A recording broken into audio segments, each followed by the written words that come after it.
Boa noite. Queria agradecer a presença de todas e de alguns todos. Por princípio, somos uma comunidade de maioria feminina aqui hoje, que bonito. Queria dizer que nós estamos na... A Sandra está perdendo a conta. 24ª Noite Literária. E nós temos essas noites gravadas, quase todas, no nosso YouTube. E aí a gente vai carregando essa experiência de ir vendo como essa praça vai se ampliando. Mas hoje, ao contrário da anterior, a Sandra vai apresentar as nossas convidadas, mas eu não poderia dizer que, dessa vez, a Betty vem como avó da escola. Ela é irmã de ex-aluno, porque a gente ainda não tinha escola mista. Quando a Betty fez Fundamental 1 e Fundamental 2, lá atrás ainda era uma escola só para meninos. Perdemos a oportunidade de ter uma aluna dessa aqui, mas agora a gente conseguiu trazer a avó.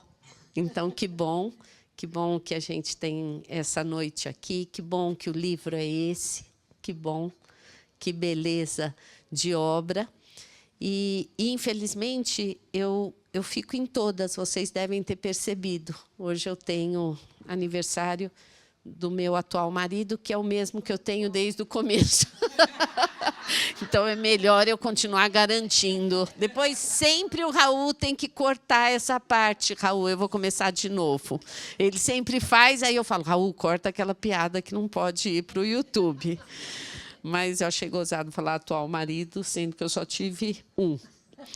Bom, então, hoje nós recebemos aqui a 24ª Noite Literária. Recebemos um público que alguns aqui presentes estiveram desde a primeira. Eu vou começando a achar muito bonita essa história de ir permanecendo com uma equipe que guarda esse lugar.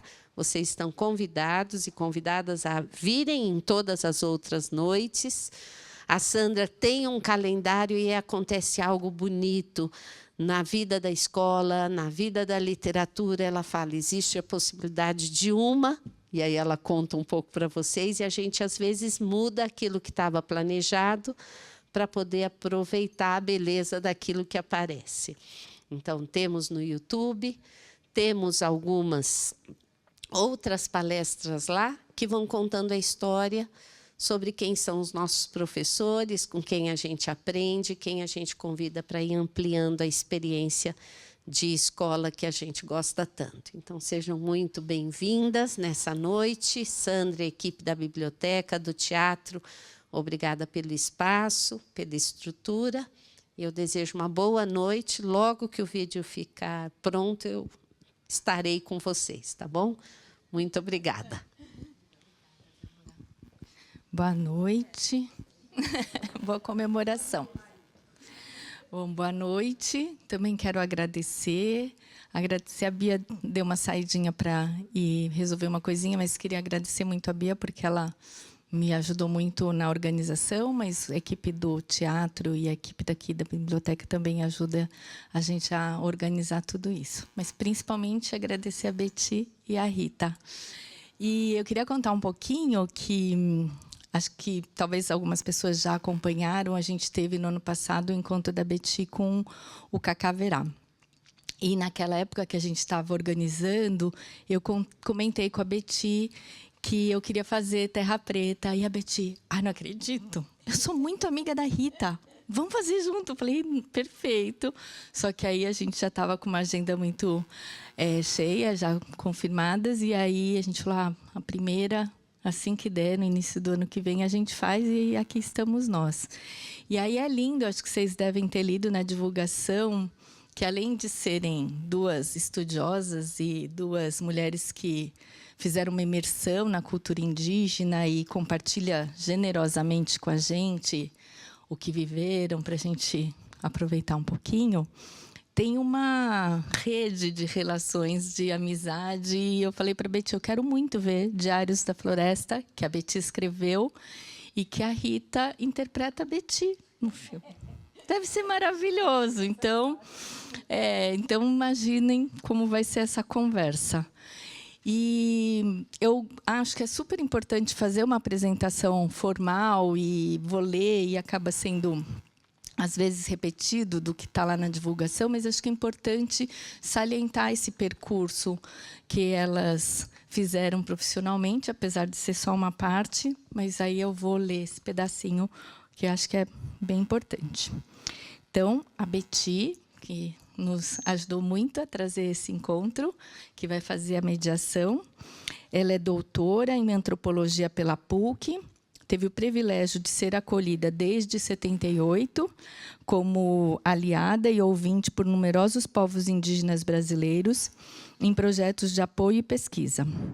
É autora de Diários da Floresta, Crônicas Despidas e Vestidas,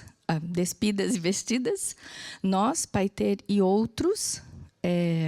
Organizou com autores orais indígenas os livros Tuparis e Tarupás, dos Tupari, Couro dos Espíritos, dos Icolem. Eu vou falar, acho que algumas coisas bem erradas, né?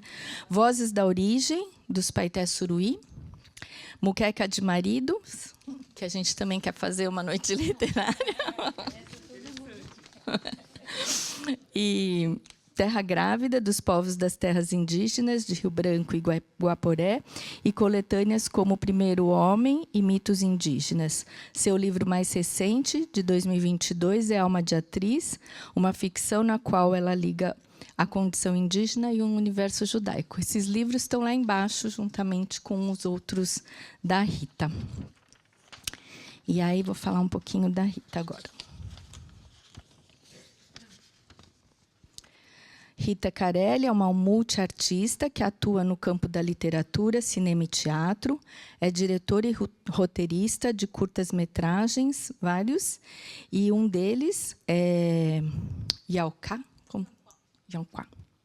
Tem até um fonema que a gente não consegue pronunciar muito bem, né? Quando não tem essa intimidade com a língua, né? Imagem e Memória, que é, inclusive, em parceria com o pai dela, né? E que ganhou o melhor curta-metragem no Festival Internacional de Documentário de São Paulo, É Tudo Verdade, de 2021. É também ganhador do Grande Prêmio de Cinema Brasileiro de 2022. Ela tem vários livros infanto-juvenis. A gente tem alguns aqui. Eu queria destacar dois. Esse, Minha Família Enauenê, que é lindo e teve muitos prêmios. Inclusive, ele está na lista dos livros da Biblioteca de Munique, que é uma das bibliotecas mais importantes de literatura infanto-juvenil e que faz uma lista anual de livros do mundo inteiro. E esse livro está lá. E um que a Rita viu aqui, inclusive, que a Patrícia, da companhia, nos trouxe, que está saindo agora, que é esse, Curran, é assim que fala? Cojã mesmo. E Os Meninos Sabidos, em parceria com a Ailton Krenak, que está em pré-venda. É isso, né, Paty? Essa da família Enauê também foi semifinalista no Jabuti e também recebeu o prêmio da Finilige. Acho que era isso. Eu queria só destacar que o Terra Preta ganhou o Prêmio São Paulo de Literatura com o melhor romance de estreia. Então, a gente vai ouvir falar um pouquinho mais dele e vou passar agora a palavra para Betty. Eu acho que se a gente ficar, né, tá tão aconchegante aqui, se vocês puderem vir mais para frente, né, como se fosse. É bom, né? Eu acho que a gente vai conversar, né? Eu falo um pouquinho, depois passo para ela e a gente vai. A Rita é ótima de conduzir conversas.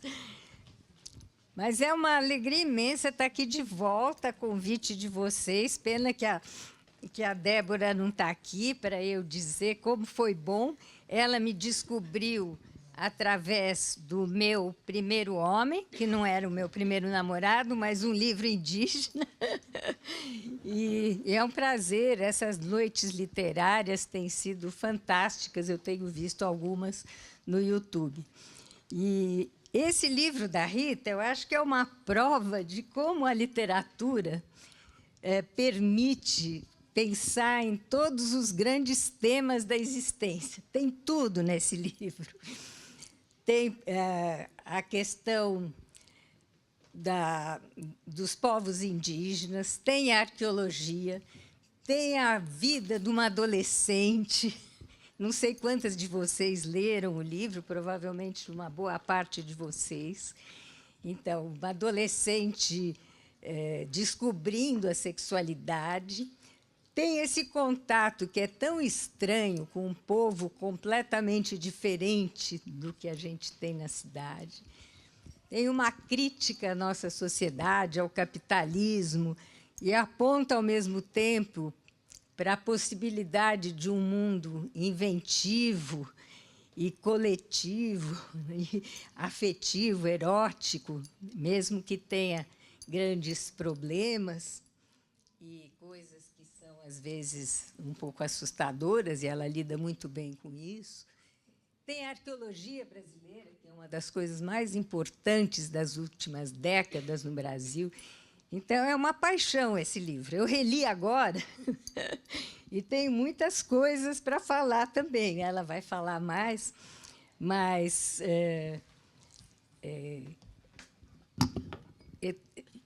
eu tenho uma relação muito especial com a Rita, a Débora já falou. Primeiro, porque ela é filha de um pai antropólogo e uma mãe antropóloga, ambos cineastas, ambos figuras heróicas. Então, eu a conheço desde pequenininha e vejo que ela tem toda essa familiaridade com o que eles fazem, tanto de cinema como o mundo indígena, de viver com a casa cheia de pessoas que, em geral, não são recebidas nas nossas casas.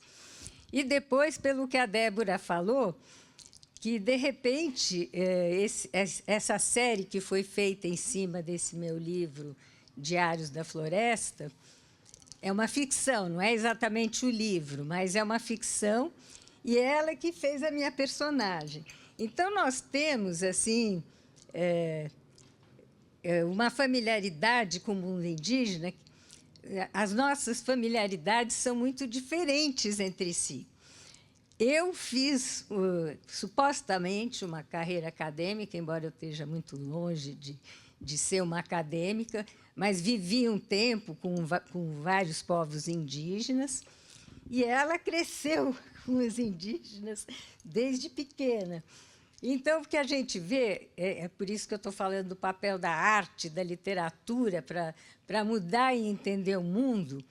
A gente vê que não é preciso fazer um estudo universitário para criar uma outra visão do mundo. A ficção é muito mais forte que isso, né?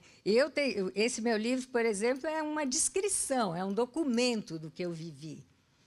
Mas o dela é uma criação extraordinária. E eu vou querer fazer muitas perguntas para ela sobre essa estrutura do livro, porque agora, ao reler, eu tive a paciência de pegar capítulo por capítulo. Faz muito tempo que eu estou lendo esse livro, né? Desde que ela... Eu achei que ter relido também. Não, a gente esquece, né? Não, é que essa estrutura do livro, acho que todos vocês têm essa curiosidade, a Débora falou um pouco disso, então eu fui fazendo assim, pegando em itálico tudo que era urbano, e em letra normal o que era o mundo indígena, porque é uma coisa extraordinária que ela faz, esse confronto dos dois mundos, sob muitos aspectos, né? Do capitalismo vai aparecendo ao longo do livro, mas a visão dessa menina. A morte é uma coisa que aparece ao longo de todo o livro, e também como as pessoas lidam com o luto no mundo indígena. Então, acho que a Rita vai falar um pouco, depois eu faço mais perguntas literárias, porque eu acho que essa ficção dela é um feito impressionante. Esse ir e vir no tempo, que lembra para mim Cortázar. Não, Cortázar tem muito isso na Rayuela, né, do jogo da amarelinha. Então, é interessante também que a Rita nos conte um pouco quais são as influências literárias, porque essa facilidade dela de escrever, bom, ela fez letras também, mas é uma coisa que está dentro dela. Eu acho incrível conseguir aprender esse mundo indígena, porque ela fez muita pesquisa para esse livro, não é só a experiência dela, né? Enquanto o antropólogo fica lá lendo tudo que é livro, tem muita coisa nesse livro que foi não só da vivência dela, mas uma pesquisa extraordinária e que eu posso acompanhar, porque eu conheço o Xingu, não a fundo, mas li muita coisa também. Então, é incrível como ela foi aproveitando vários traços assim dos quais a gente pode falar aqui, né? Da feitiçaria, da sexualidade, desse erotismo que brota e que, no mundo indígena, está em todo o cotidiano, prende a gente de um tal modo que você não consegue nunca sair de lá. E a saída para o mundo do exterior também, que é uma passagem, né? São várias passagens. Acho que a Rita vai falar disso e depois eu puxo mais alguns assuntos e alguns trechos, talvez, que eu acho paradigmáticos. Bom, boa noite. Obrigada por vocês estarem aqui com a gente. Obrigada, Sandra, pelo convite. E a Betty por essa luxuosa apresentação e diálogo e mediação. O que eu posso contar para vocês? Esse livro ele é muito inspirado em um diário de viagem que eu fiz para o Xingu quando eu tinha 19 anos de idade. Mas, claro, eu não imaginava que eu estava começando a escrever um livro. Eu estava só fazendo um diário. Eu sempre fiz diários de viagem, talvez até por influência da minha mãe, que era antropóloga. Então, ela estava em campo e ela, como todo antropólogo, tinha o seu diário de campo. E eu, talvez, copiando esse dispositivo, eu tinha também os meus diários de viagem, né? Então, tenho muitos cadernos de viagem. De alguma forma, eu fiz uma antropologia selvagem, vivencial, através desse espelhamento e dessa chance, dessa sorte de ter podido ir para tantos povos indígenas e permanecer, e também herdando, de alguma forma, desses nossos amigos indígenas, o afeto e a confiança que eles tinham pelos meus pais. Então, quando você entra numa comunidade indígena e você tem um cartão de visita desse, né, você tem essa confiança herdada, as portas se abrem, né? São, em geral, pessoas muito fiéis às suas amizades, pessoas com um senso de hospitalidade incrível.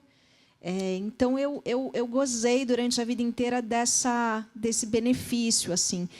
E eu realmente me sinto muito sortuda e muito privilegiada. E eu acho que eu comecei a produzir os livros infantis muito nesse espírito, assim, de talvez poder compartilhar com outras crianças que não tiveram a mesma sorte que eu, um pouco do que é a infância em aldeias indígenas, que é uma coisa extraordinária.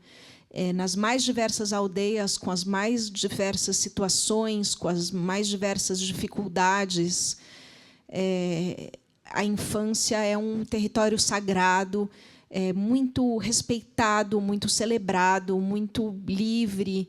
E então eu comecei a escrever esses livros um pouco guiada por esse sentimento de gratidão, assim, desse desejo de partilha. E o Terra Preta, ele nasceu quando uma editora me perguntou se eu não tinha uma coisa um pouco mais longa para publicar. Eu tinha levado mais um infantil e ela falou: a gente queria saber se você não tinha um infanto juvenil, né? Talvez um. E na época eu falei que eu não tinha nada.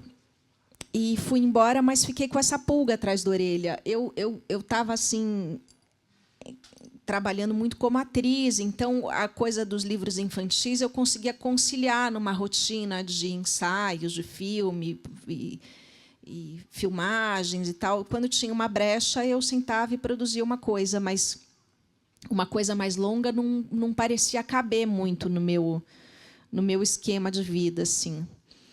Até que veio a maternidade, seguida da pandemia, e aí eu fiquei com aquela pulga atrás da orelha, achando que talvez era o momento de sentar e escrever uma coisa um pouco mais extensa. E lembrei desse diário que eu fiz no Xingu aos 19 anos e voltei a ele. E era um diário muito bonito, era um caderno muito bonito, com muitas histórias que eu recolhi, muitas das quais estão em Terra Preta, né? A origem do piqui, a história da menina que é a filha do flautista, que é enterrada, uma série de quase todas as histórias originais indígenas do Terra Preta são relatos que eu colhi ali. Eu tenho um pouco da Ana, né? Eu sou muito curiosa, eu sou muito perguntadeira. Então, eu ficava puxando as histórias, e sempre tem alguns narradores indígenas, alguns personagens dentro da comunidade que adoram contar as histórias. Então, eu colava nessas pessoas e ficava ali perguntando, e depois escrevia.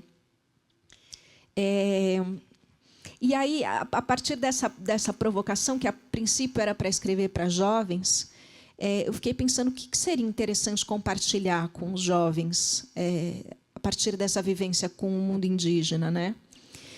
E eu fiquei pensando que talvez a questão central desse projeto, desse desejo de fazer esse livro, era um sentimento que eu tinha de que nós somos muito órfãos de rituais.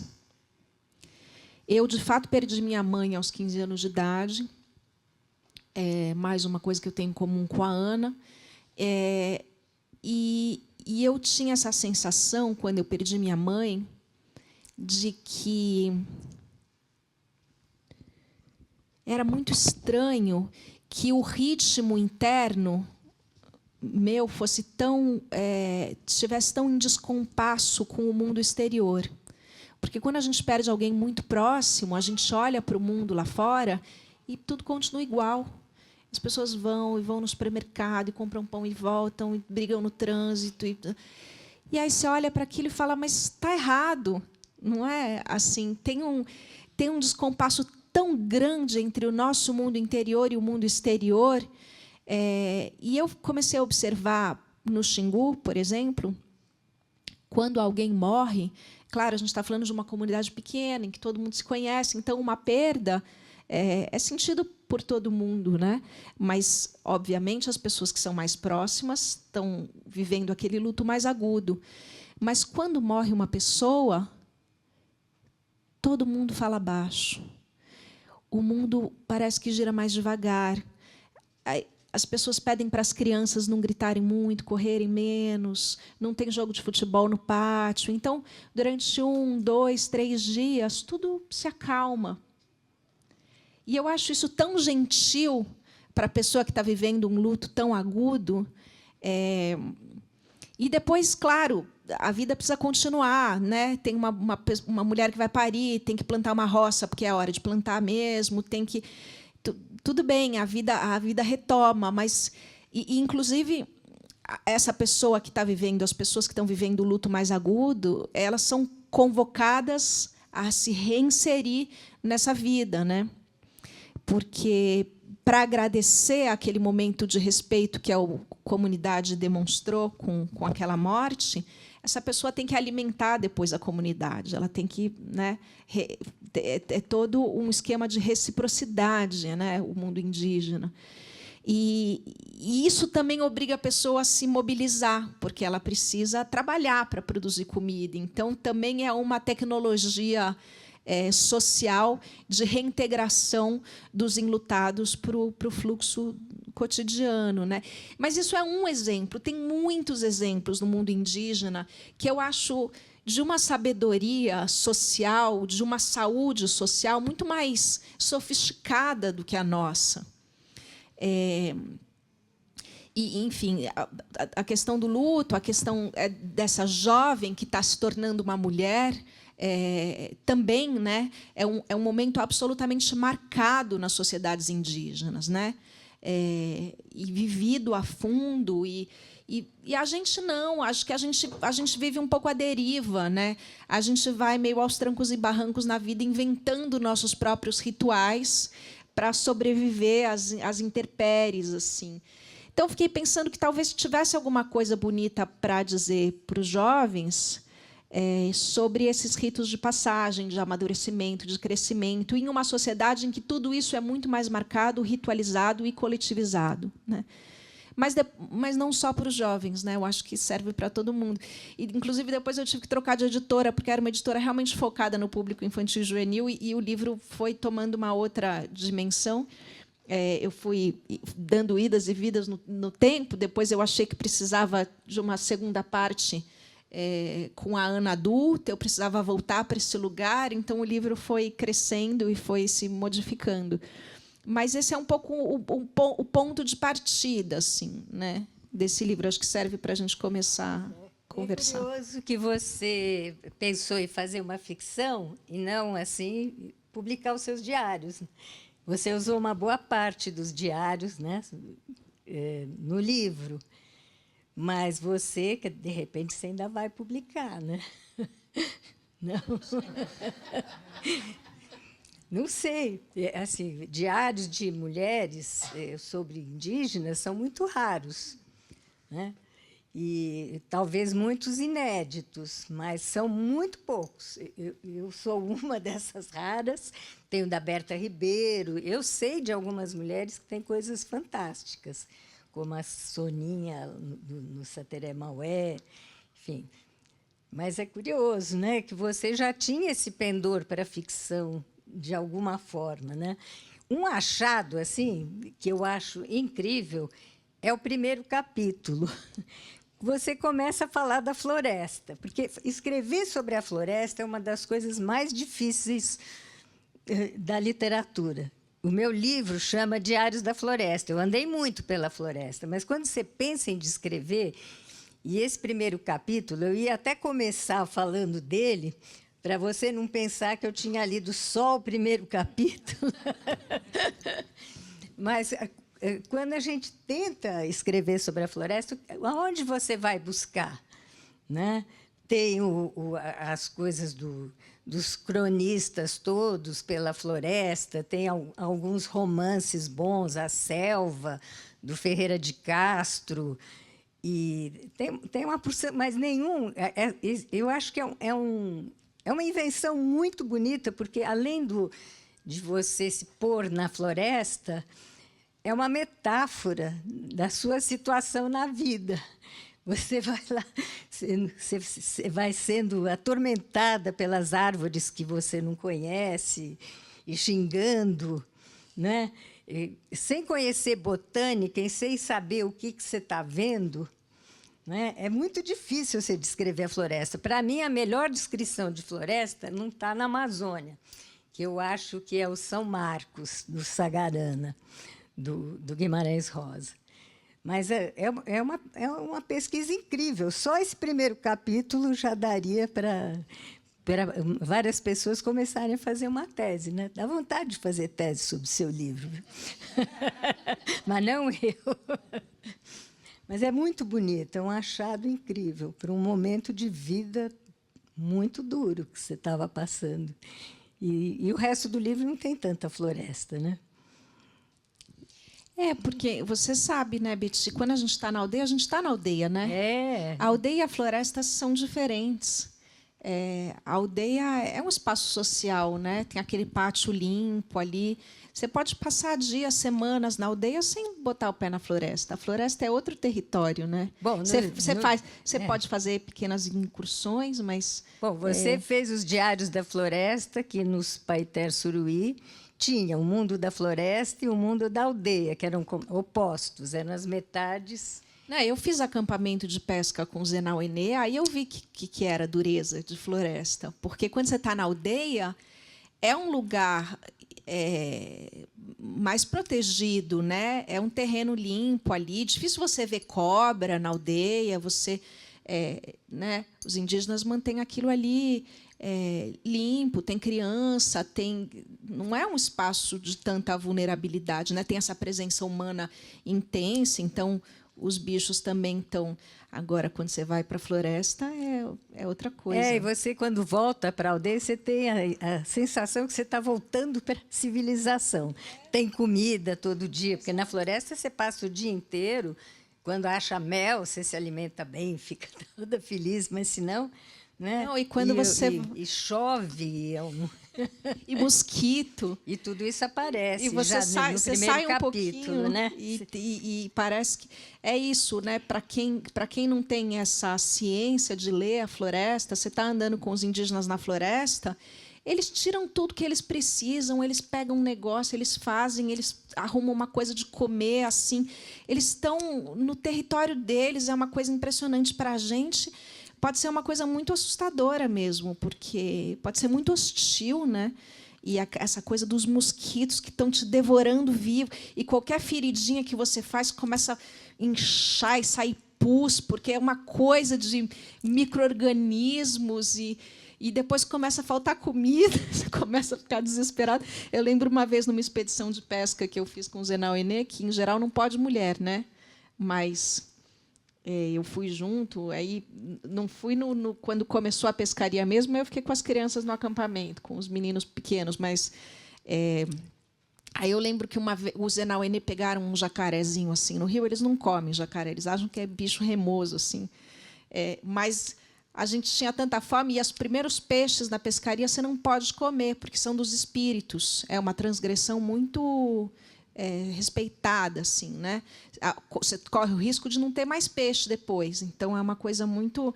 Você está ali morrendo de fome, aí começa a chegar aqueles matrinchãs, ninguém encosta nos peixes. Aí os Zenal Enê pegaram um jacarezinho e falaram: vocês querem? Aí meu pai falou: manda. Aí eles jogaram o jacaré dentro do nosso barco. Um jacarezinho assim, né? Um jacaré. E o jacaré, teoricamente, estava morto, só que o jacaré não estava morto. O jacaré ele se finge de morto, né, para se proteger. Tomou umas pauladas na cabeça, mas estava vivo.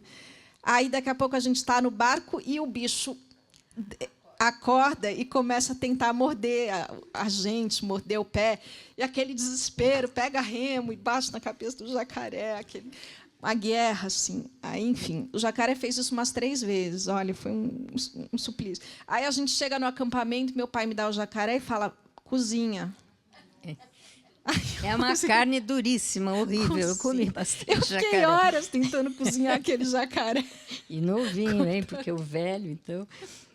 a gente tem intimidade com os jacarés. E você põe o mito do jacaré também, né? Mas estamos que nem numa trilha, pegamos uma trilha na floresta, Betty, e estamos nos perdendo. Não, é que como literatura que eu acho incrível esse livro, né? Além da pesquisa indígena, que a gente começa a contar caso não para mais, né? Porque cada coisa é tão diferente, mas como você consegue misturar tudo isso. E ir da cidade, voltar e depois, de repente, ter essa história mítica do dedo da lua, né? Que ela fica misteriosa ao longo do livro todo. Faz parte dessas coisas bem estranhas, né? De ir para o subterrâneo. Então, aqui, por exemplo, esse capítulo, que é o capítulo 38, a página 157 do Dedo da Lua, eu acho magistral, porque, de repente, assim, tudo acontece. Esse capítulo, e, de repente, um dia você lê o que está acontecendo, mas é a sensação erótica que está tão forte ali, a transgressão. Você fala da lua e do... É muito, muito interessante quando você fala como é que um homem, o lua é o homem, menstrua, e você traz isso.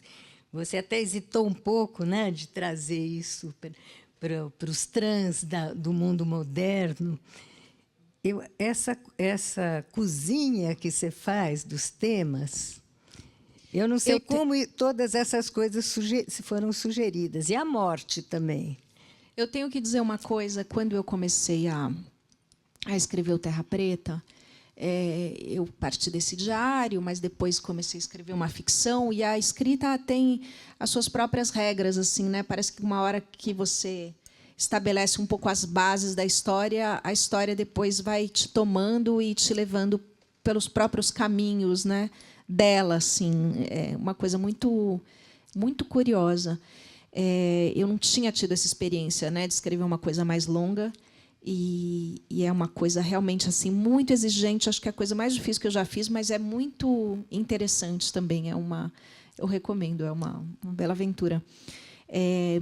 Mas aí começaram a surgir esses temas que a Betty fala e que, curiosamente, falei já várias vezes desse livro para diferentes públicos. Muito poucas vezes surgiram questões nesse sentido, mas foram entrando alguns temas que podem ser qualificados de tabu dentro das sociedades indígenas e para a gente em relação às sociedades indígenas. Mas foram temas que foram surgindo a partir de observações, encontros reais, e esses temas são parte da vida, né?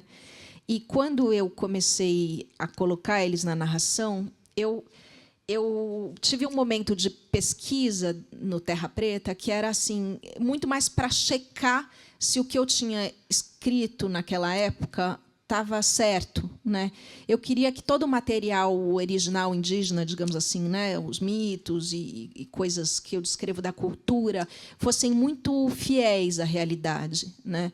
Eu acho que a ignorância que a gente já tem sobre os povos indígenas no nosso Brasil já é tão grande que eu não queria causar mais confusão. Eu queria realmente assim fazer uma coisa com um certo rigor etnológico, assim, né?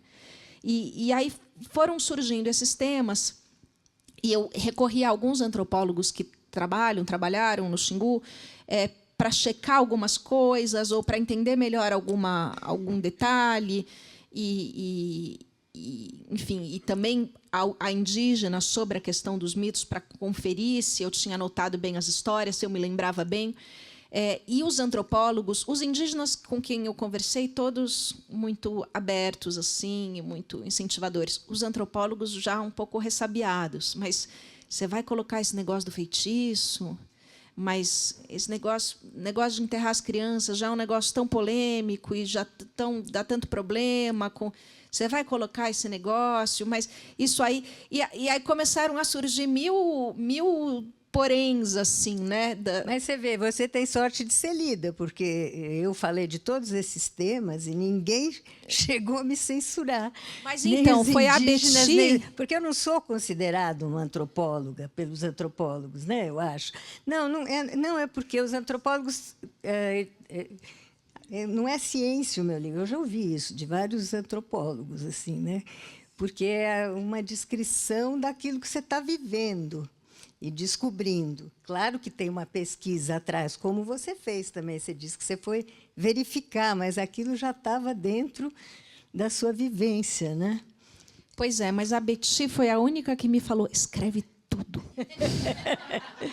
Não, se a gente viver com censura, nós estamos totalmente parados, porque o que a gente não quer é que os indígenas sejam atacados, como foram nesses últimos 4 anos, né? Exatamente por isso, a questão... Né? Eu fico achando que a gente não pode escrever tudo, de fato. Tem coisas que, e você fala, né? Tem coisas que permanecem misteriosas no livro, tem coisas que... E está ótimo, é para ser assim. Eu acho que a gente também, como ocidentais, urbanos, brancos, enfim, a gente também não tem as chaves para entender tudo. O que a gente sabe, por mais proximidade que a gente tenha tido, contato, e a gente... O que a gente sabe do mundo indígena é tão menor do que a gente não sabe. E do mundo indígena, quando a gente fala, já é problemático, né? Porque são muitos mundos diferentes, não existe um mundo indígena, mas é tão maior, tão imenso, e a gente conseguiu assim conhecer talvez um pedacinho, assim, ter uma pista do que é aquilo. E para mim, o mistério tem que permanecer mesmo. E eu acho que a gente não tem as chaves de entendimento todas para...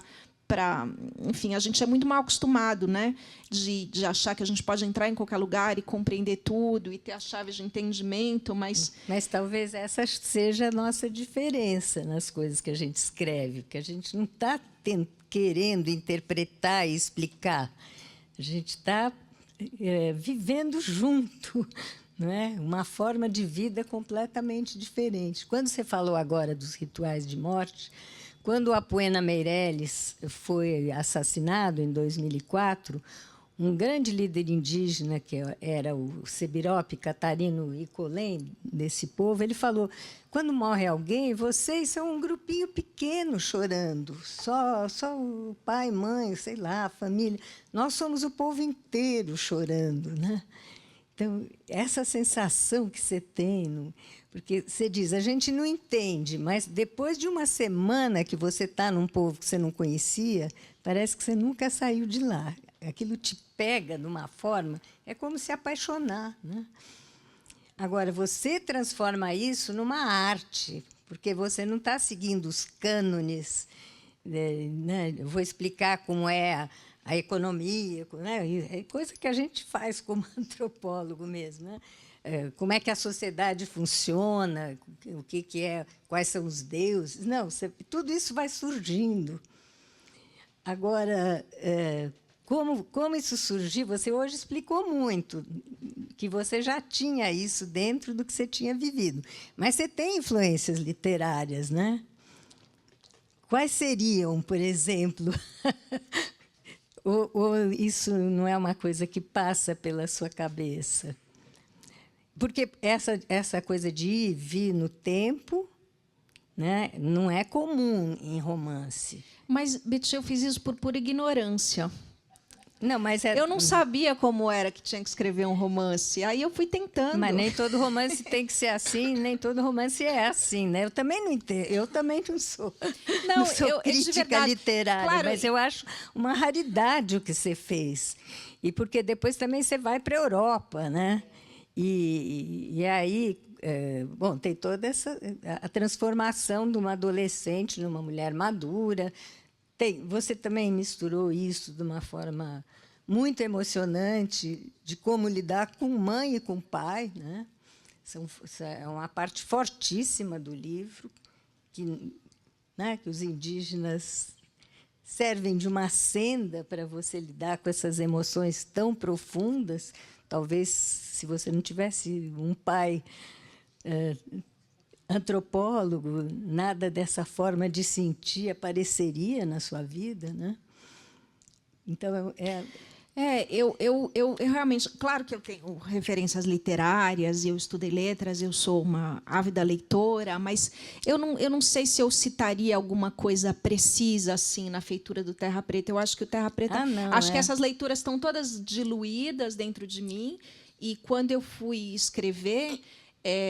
eu acho que eu fui fazendo escolhas, eu acho, a princípio, muito inconscientes mesmo. Eu estava tentando, assim, realmente tentativa e erro ali. Só que depois as coisas, tentando elaborar um pouco o que eu estava fazendo, algumas coisas começaram a fazer sentido. Então, eu acho que essa coisa que você estava falando no começo, né, de ter grifado tudo que era do mundo urbano e do mundo indígena, eu fui uma pessoa que me sentia a vida inteira entre dois mundos. E nós que vamos para os indígenas sempre nos sentimos assim. Nunca mais nós somos cidadãos na nossa sociedade. Porque Eu acho que isso quando, é para o resto da vida. quando você vê uma sociedade, e a gente...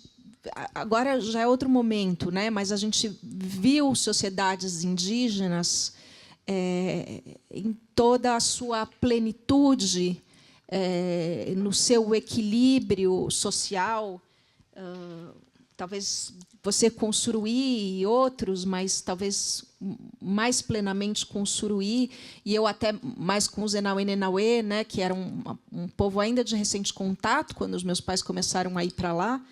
Eu talvez fui uma das primeiras crianças brancas que eles viram. Eles ainda não tinham essa circulação pelos centros urbanos, então tivemos a sorte de ver sociedades indígenas ali ainda na sua integridade, assim, do seu funcionamento, né, com a sua economia, com o seu com a sua autonomia alimentar ainda, né, coisas que a gente já não pode dizer que continue. Não, né, era a ausência de moeda, de dinheiro, de mercado, era outra forma de produzir mesmo. É isso. Quando a gente vê uma sociedade sem dinheiro, e que não tem ricos e pobres, claro, tem outras, né, tem, enfim, diferenças. Não é que né, a gente sempre pensa que tudo é comunitário nos povos indígenas, não é bem assim, né? Tem as roças, o socialismo indígena tem as suas regras, as suas, mas na festa, por exemplo, quando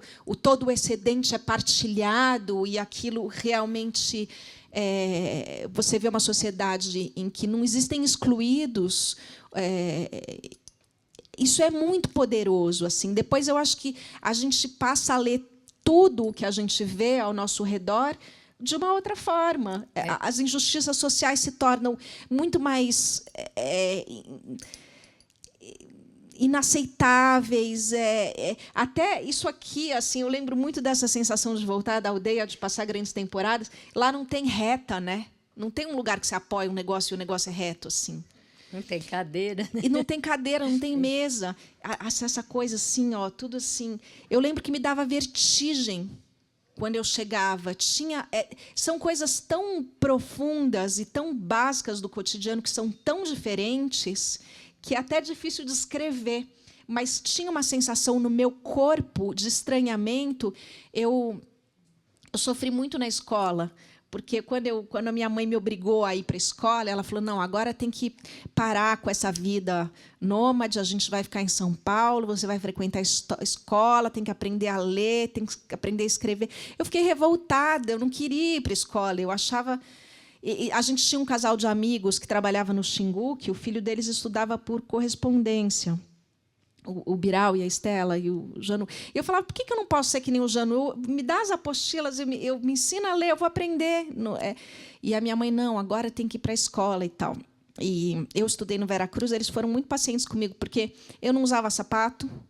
E aí era uma briga, e chamavam meus pais, porque ela vem descalça para a escola. E, não, tudo bem, deixa, vai. Não conseguia usar meia. Eu tinha uma série de problemas de adaptação, sofria muito bullying na escola.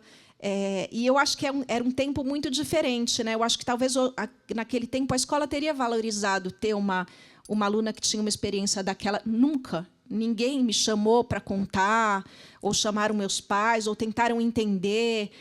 Era um silêncio, e eu me sentia muito cindida, porque eu tinha um mundo fora da escola e eu tinha um mundo da escola. Eu gostava muito mais daquele meu mundo fora da escola. E aí tem uma coisa que eu não me lembro, mas eu lembro da minha mãe me contar, quando eu fui para o Verinha, que era já classe de alfabetização, né? Já era... e a minha mãe me perguntou: filha, como foi o primeiro dia de escola? E eu falei: muito estranho, mãe. Ela falou: mas por que muito estranho? Eu não sei, a gente passou o dia inteiro olhando para as costas uns dos outros. E, para mim, parei ali. Fiquei paralisada naquela coisa. Assim, eu não ouvi nada do que a professora falou, que abecedário, as letras, porque, para mim, ficar obrigada a ficar 4 horas olhando as costas de alguém era uma coisa que não tinha o menor cabimento. Então, assim, eu realmente me senti durante a minha infância inteira e talvez até hoje, entre dois mundos. E talvez esse meu jeito de escrever Isso é é um fantástico. pouco isso. É muito isso. Vai para lá e vai para cá, e vai para lá e vai para cá, e o contraste entre essas coisas. E talvez o que eu tentei fazer um pouco em Terra Preta é, talvez, exotizar um pouco os brancos, porque, né, nesse momento que a gente está vivendo tão importante de discussão sobre o que é a branquitude, de racializar os brancos e tudo mais, eu fico sentindo que é interessante também exotizar um pouco esse nosso mundo, mudar a ótica da normalidade, né? O que é normal? O que é aceitável? E o que as pessoas perguntavam muito para você na Europa? É diferente daqui? Tinha... Sempre caía muito nas questões políticas, né? Eu fiz uma turnê agora que o Terra Preta saiu em francês, aí passei 3 semanas agora falando do livro em francês. E, enfim, sempre tinha muita curiosidade sobre as políticas em relação à Amazônia, sobre tudo isso, né? Mas surgiam perguntas também de literatura e dessa questão da estrutura, né? Essa questão também da terceira pessoa, da primeira pessoa, né? Isso é incrível. Também fiz por ignorância. Também não é ignorância, porque eu agora relendo o seu livro, é engraçado que eu fui resumindo os capítulos e eu punha na terceira pessoa. Depois eu olhava o livro, não, mas eu é que fiz a terceira pessoa, porque você está sempre na primeira. no começo do livro eu começo a escrever em terceira pessoa, né? Acho que é por isso. Mas E aí tem uma coisa que eu começo a escrever em terceira pessoa e depois quando eu já me questionava, assim, eu queria ir para a primeira pessoa, porque eu acho que tem uma potência porque o livro era um pouco isso, assim, também, tipo, de tentar pegar o leitor pela mão e falar, vamos dar uma olhadinha ali, sabe? Tem outros jeitos de viver também. Juro para vocês que o capitalismo não é o único modelo. Sabe, vamos ali dar um passeiozinho assim, sem pretensão, só para a gente espiar um pouquinho como pode ser um outro mundo. Assim, e eu sabia que a primeira pessoa ia ter uma força nessa cooptação dos leitores, mas eu não conseguia escrever sobre a morte da mãe em primeira pessoa, porque quem escreve sabe que escrever é reviver também, né? E pode ser muito doloroso. E eu queria olhar para esse lugar, eu queria encarar essa coisa, mas em primeira pessoa não dava. Então, eu começo o livro em terceira pessoa, e aí também fui entendendo que essa menina, nesse começo, até ela pedir um diário para o pai e começar a escrever, ela também ainda está um pouco fora de foco, sabe? Ela ainda está um pouco se procurando. Ela está ainda tentando entender quem ela é no mundo, assim. E aí ela faz esse pedaço de caminho, e aí, quando ela pega esse caderno, ela começa a ter uma voz, ela começa a elaborar o que ela está vivendo. Mas ela precisa de um tempo também. Eu precisava situar um pouco as coisas. Assim. Então, assim, eu digo, fiz muitas coisas por ignorância, porque é isso, eu fui fazendo, eu não sabia muito, só que depois algumas coisas começaram a fazer algumas escolhas começaram a se encaixar. Mas você tinha um pouco a mania dos diários, né? Porque as meninas, principalmente, acho, né? As crianças fazem muitos diários. A gente lia o diário de menina, Minha Vida de Menina, da Helena Morley. Eu tinha muito esse mito de que escrever diário era importante, né? Ainda fazem? Fazem, eu vejo também. Não, é muito legal mesmo esse exercício de elaboração, né? Mas os meninos deviam fazer também, eles, né? Eles devem fazer também, mas...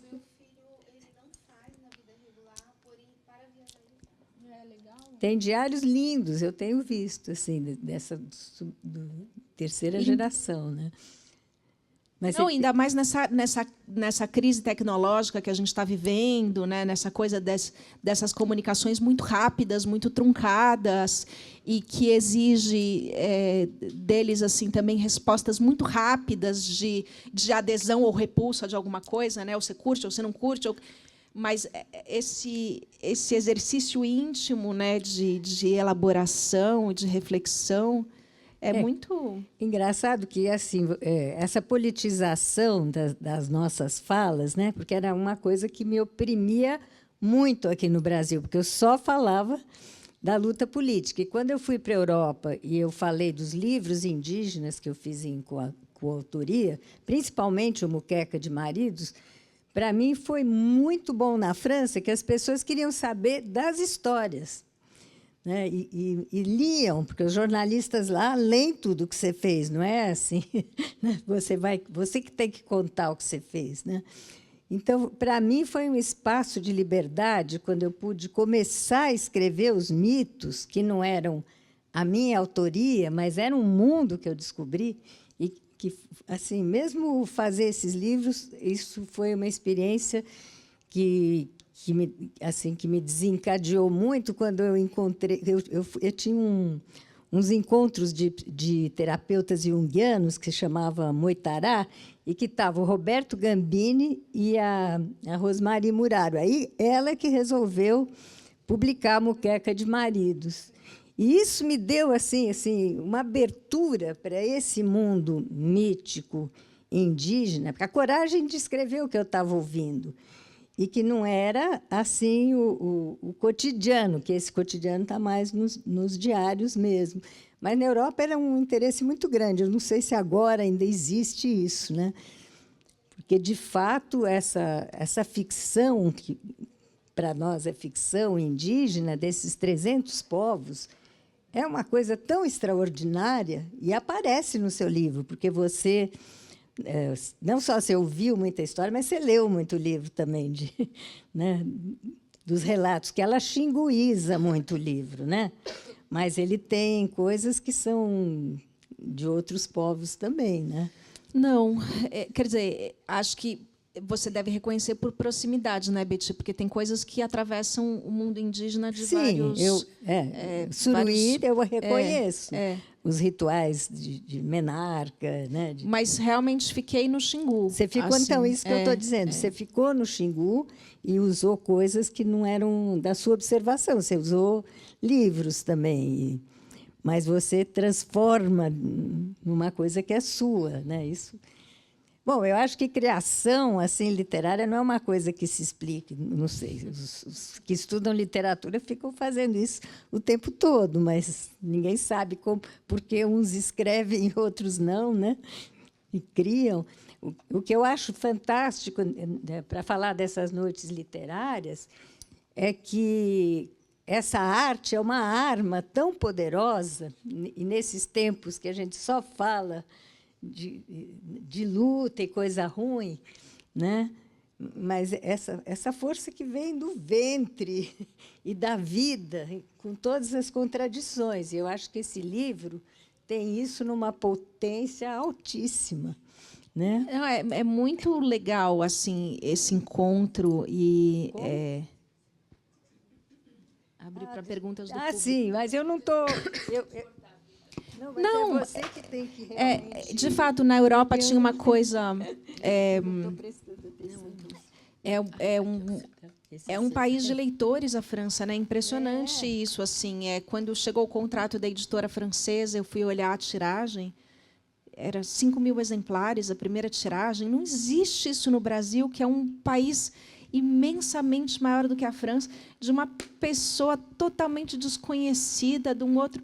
E é isso, os jornalistas leem, as pessoas não publicam só a resenha que a editora mandou, né, para o jornal. Eles leem, fazem resenhas críticas. E as pessoas... Eu ia nas livrarias, nos encontros das livrarias, estava todo mundo lá assim, segurando o livro, assim, cheio de perguntas. Então, tem uma coisa que é realmente muito legal, mas é muito importante fazer isso e resistir nesses espaços e fomentar esses espaços e todos esses clubes do livro, né, que foram surgindo, porque, né, a gente precisa apoiar esse espaço de troca e de leitura e de conversa sobre os livros, né? Porque... Bom, mas aqui que está cheio de gente né, instigada a falar e levantar coisas, Vamos Ver o que ouvi-los, que- né? Vamos ouvir vocês. Se vocês têm perguntas, coisas para trocar também. Ah, é. Você quer? Boa noite. Meu nome é Zelita, a gente já esteve aqui. Falo a gente porque nós somos 3 mediadoras de clube de leitura. Ah, que lindo. E, Rita, eu tenho só uma coisa para dizer. Obrigada. Que lindo. É um agradecimento de alma, porque, embora eu seja ex-aluna da Escola Paulista de Medicina, que tinha o projeto, tem até hoje o projeto Xingu, eu nunca fui ao Xingu. Eu entrei no Xingu pelas tuas letras, pelas tuas linhas. E, no final do livro, eu estava absolutamente emocionada. Eu tinha vontade de chorar, porque eu não queria acabar o livro. Eu queria que ele continuasse muito, porque eu ainda não tinha aprendido quase nada. Os rituais são magníficos, e você tem toda a razão. O luto, para a gente aqui, de pé no chão, na Avenida Paulista, na Avenida 9 de Julho, é horroroso. É horroroso. A gente não consegue lidar com esse luto. A gente sofre o resto da vida. E lá todos participam, a gente divide a dor. Eu acho que eu entendi um monte de perdas da minha vida por meio dos rituais que você contou como são. Então, muito obrigada.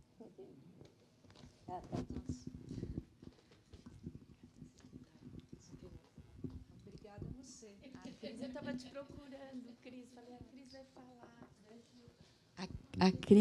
A Gilda, desculpa. A Gilda é professora no médio e ela leva os alunos do 2º ano para Xingu. Opa! É. Agora vai ser leitura obrigatória para eles. Terra Preta. Eu já levo alunos para a Amazônia e para aldeias Chavante, Teneretipá, não sei se vocês conhecem, e para o Xingu, para Calapalo, Ialapiti, Camaiurá. E eu fiquei beleza. encantada, realmente, com o seu livro. Hã? Não, a gente fica com vontade de ir junto com você. Vamos. Está indo um grupo agora para o Quarupi, que o ano passado a gente teve uma felicidade de... Felicidade, né? É esquisito falar assim. A gente estava na aldeia Calapalo e morreu o pajé enquanto a gente estava lá. E o Quarupi dele vai ser agora em agosto, né? E foi impressionante. E é exatamente isso que você falou, né? Os rituais que a gente não tem, como a gente fica encantado, né? Assistir o funeral de um pajé foi um negócio muito impressionante, que tocou absurdamente todo mundo. Mas eu queria comentar, acho que tudo que Betty falou sobre o seu livro, concordo plenamente, né? É um livro fantástico. Eu fui lendo e eu fui falando para os professores que eles tinham que vir, para os alunos que eles tinham que vir, mas é uma época muito infeliz, que os alunos estão fazendo prova, né? E os professores estão fechando média. Então, foi assim. Mas eu quero já deixar marcado, no 2º semestre, um encontro com os professores e os alunos que vão para o Xingu, né? Ou aqueles que já foram também, porque é um livro que traz, ele responde muitas questões que eu tenho, apesar de eu ir há tantos anos, eu tenho muitas questões que nunca foram respondidas, porque também há um constrangimento de perguntar. Eu acho que tem 2 coisas que você fala muito importantes: a diferença entre mito e lenda, que mito é realidade e lenda não, né? E eu acho isso super importante. É uma coisa que eu falo muito para os alunos: vocês têm que respeitar as crenças, né? Respeitar os mitos, as histórias, porque é assim a vida real, né? É essa vida que eles vivem, né? E a outra coisa que eu acho que você fala, que eu acho muito bom, é que a gente, como branco, chega lá, a gente quer... As perguntas que a gente faz, eles olham para a gente daí e falam assim: ai, quanta bobagem, para que você está perguntando isso? Para que tanto número? Para que tanto... Ai, que horas vai acontecer? Não sei o quê. vai acontecer não sei o que lá, né? E eles respondem qualquer coisa, né? E é uma coisa sempre extremamente imprevisível. E você fala assim, olha, não dá, não tem um programa concreto, né? É difícil. A gente ia para a aldeia Yaualapiti, do Tapi, você conhece? Do pai dele.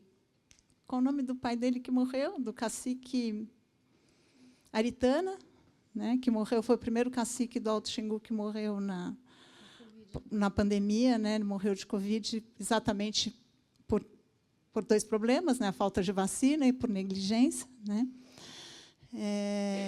A gente ia para a aldeia dele, eles ligaram hoje falando assim, olha, morreu meu tio, não vai dar para vocês virem. Né?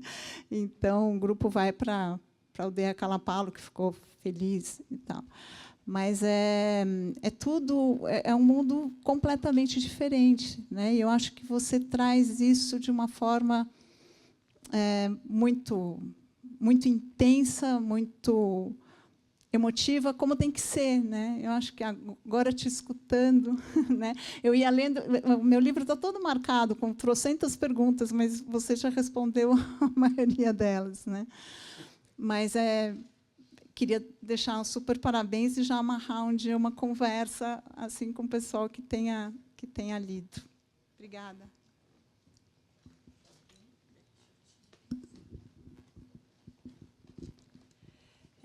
Rita, eu estou junto com ela, eu te agradeço muito pelo livro.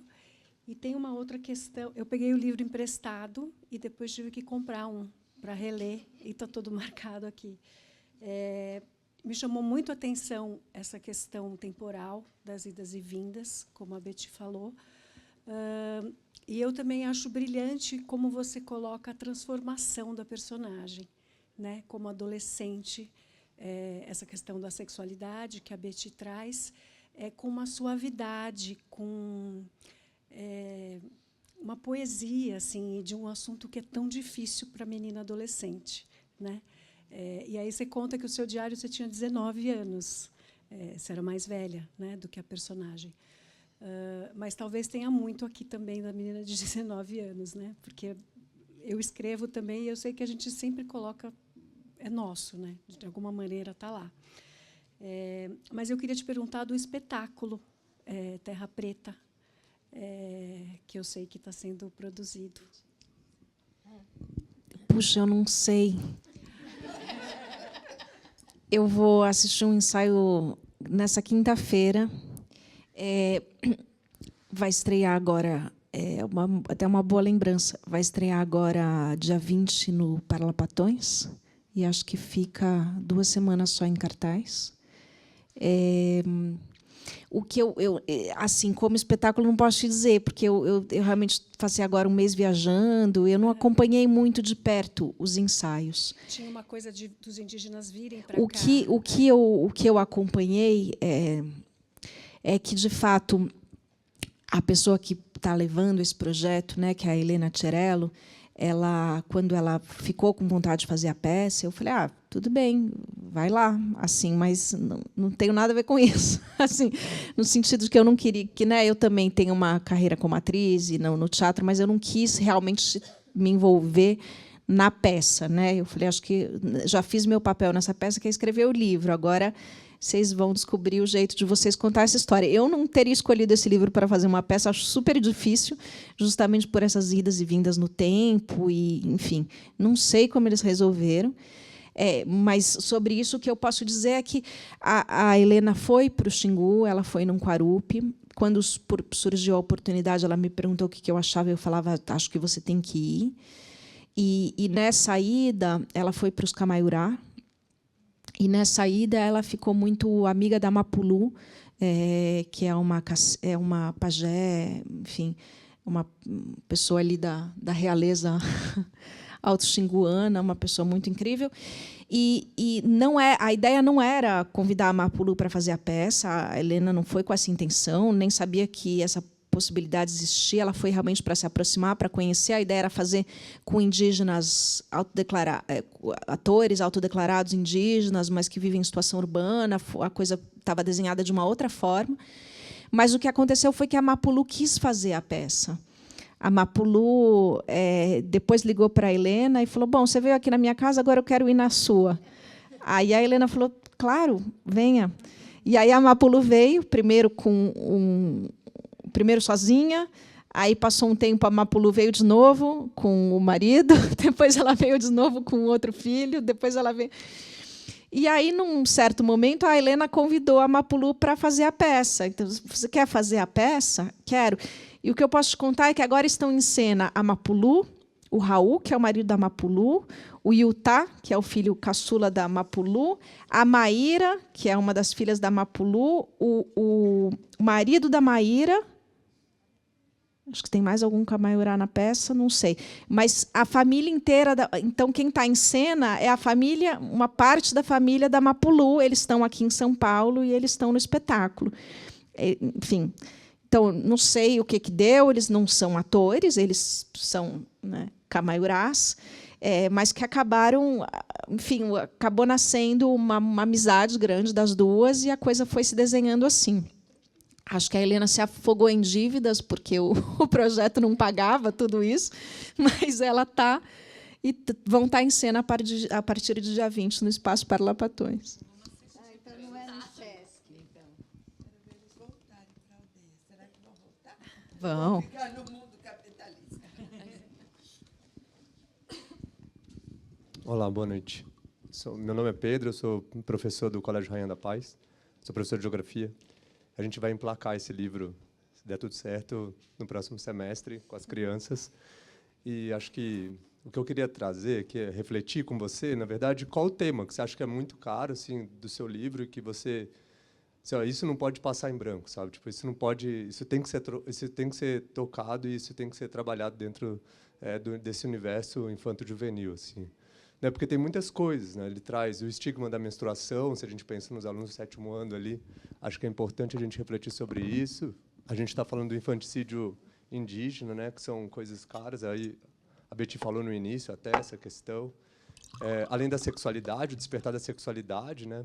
Acho que também tem uma projeção ali, porque eu não sei se eu identifico a idade da sua personagem, mas eu acho que circula por esses 13, 15 anos. Né? No início você falou 15 anos, mas aí, quando eu comecei a ler o livro, eu vi muito das reflexões ali, né, solitárias das minhas alunas, dos meus alunos, e eu fico nessa angústia, assim, né, porque não dá para embarcar tudo, né, e nem consigo também trabalhar a questão da literária, né, mais dura, assim, vamos dizer, né, porque eu sou um professor de geografia, assim. E aí eu queria te jogar essa responsabilidade, né? O que você acha que eu não posso... Você quer que eu faça o seu trabalho, basicamente. Mais ou menos, não fazer o meu trabalho, mas falar assim, ó, você precisa tocar nesse assunto ali, porque eu acho que é importante, né? Acho que uma das questões que foi levantadas aqui, eu fiquei numa reflexão muito potente, que é a necessidade do diário, e aí do diário ser desenvolvido pelos meninos, né? Porque, que nem vocês colocaram, quase uma frequência das meninas falarem sobre si a partir de foi alguém que colocou, né, como é feminino esse gênero textual, né, o diário. E aí eu fico pensando em mim, né, sou um geógrafo, eu tenho os meus diários de campo, né, mas os meus diários de campo falam do outro, às vezes falam muito pouco sobre mim.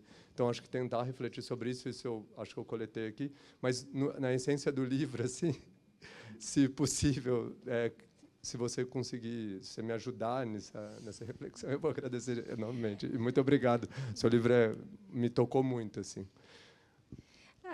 Pedro, eu acho que talvez uma coisa importante não deixar passar é essa possibilidade de existirem outros mundos diferentes do nosso, com outras regras sociais, com outra relação também com o planeta, né?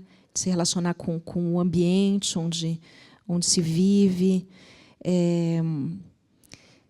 Eu acho que a minha literatura é uma literatura de amor, né? Eu acho que é uma declaração de amor aos povos indígenas, então uma literatura da aproximação, né? Do afeto mesmo, de ir para o encontro do outro. Porque eu acho que quando a gente também não conhece nada, é difícil a gente respeitar e amar algo que é diferente da gente, né?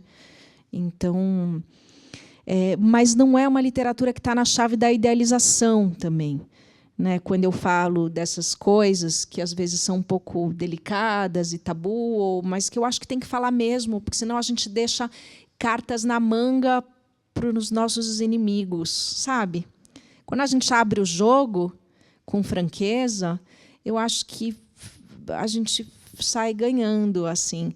Aquilo que a gente estava falando, né? Eu não acho que pode se falar sobre tudo, não acho que pode se falar sobre tudo, mas eu acho que a gente pode falar sobre muita coisa, dependendo da forma como a gente fala. Mas eu acho que também quando a gente idealiza os povos indígenas, quando a gente fica nessa chave de só falar, nossa, então são pessoas que vivem em harmonia perfeita, em simbiose total com a natureza, a gente está se afastando tanto quanto quando a gente tem preconceitos que a gente demoniza, sabe? Porque os indígenas são preguiçosos, porque os indígenas... Bom, em todo esse estigma que a gente já ouviu tantas vezes, né? Então, eu acho que porque eu acho que assim tem uma coisa no livro que são dois movimentos, assim, um deles é o que eles têm de diferente de nós, né? Nesse sentido dos rituais, dessa outra tecnologia social e tal, e o que eles têm de semelhante também, porque essas duas meninas e como elas se conectam e o desejo, né, que atravessa ali os corpos de uns dos outros. Então, é um pouco esses dois movimentos, assim, que é todo mundo humano, todo mundo cheio de questões e dilemas e ciúmes e fraquezas. Então, acho que isso pode ser uma boa chave também para... Mas fiquei curiosa, Pedro, se não vai ter nenhuma parceria com o professor de literatura. O projeto ele veio assim, né? Então eu estou construindo esse projeto para poder convidar os colegas, né? Que é uma pena, né? Sim, o problema é que eu acho que a capa de literatura, ainda no sexto e sétimo, né? Eu venho conversando assim, mas mostrar mesmo a proposta, eu vou mostrar agora antes das férias, para ter tempo. Mas é muito potente, né? Mas a gente, por exemplo, a gente lê Diários de Carolina no sétimo ano. E aí dialoga com essa questão do diário, né? São estruturas sociais diferentes, são reflexões diferentes. Legal isso. Mas acho que o convite vai ser feito, assim. Não sei se eu consigo nesse primeiro ano de projeto, né? Então, mostrar também a forma, né? Para não ficar no conteúdo. Só mais solitário ali, com alguns parceiros em alguns momentos, mas para virar um projeto mesmo, assim, acho que tem que acontecer, né? Então aí eu fico nessa reflexão, assim. Não, eu ia falar que não é fácil mesmo a gente dialogar. Eu tenho ouvido algumas leitoras do livro que se chocam, por exemplo, quando se fala da flauta jacuí, que se vista pelas mulheres, né? A moça que vive vai ser estuprada por todo mundo. Aí, acho que a gente tem caminhos de falar sobre isso, por exemplo, dessa oposição que existe mesmo entre homens e mulheres. Você vê como nessa sociedade é assim, parece uma coisa muito violenta para nós, mas nós temos outras formas de oposição de homens e mulheres e outros gêneros. Então, aí talvez seja mais aceitável, porque há coisas que chocam quem não está vendo. Se você está lá, como você quer fazer parte daquela sociedade, você suspende toda a descrença, né, para falar o que um poeta dizia. Mas para quem está aqui na cidade, você tem que puxar algum fio assim que faça essa comparação de sociedades, né? E não é fácil. Mais alguém? Uma última, se alguém quiser. A gente vai, então, encerrar. Eu queria agradecer demais, Betty, pela mediação, e os destaques estão bem feitos. Queria agradecer muito. Acho que quando a Zelita fala, eu também me sinto muito agradecida quando a gente lê um livro assim. E eu acho que o seu livro, acho que a Betty salientou muito, tem uma coisa quando a gente fala da literatura, quando ela traz a questão estética, mas também a questão ética e política. Acho que o livro traz muito essa síntese dessas três coisas, e muito obrigada. por escrever esse livro. Obrigada. E o que eu queria contar é que a gente já tem a próxima noite literária, fazer a propaganda, que vai ser do livro O Que é Meu, do José Henrique Bertolucci. Nós vamos ler neste próximo semestre. Então. Ele é o nosso convidado como escritor. Então, ele vai estar aqui com a gente no dia 23 de setembro, porque em agosto a gente vai ter o mês de oficina com a Andréa Del Fuego, então a gente não vai ter noite literária em agosto. Então, Chique também. Muito chique. Então tá, dia 23 de setembro temos outra noite. Esperamos vocês. Obrigada. Obrigada.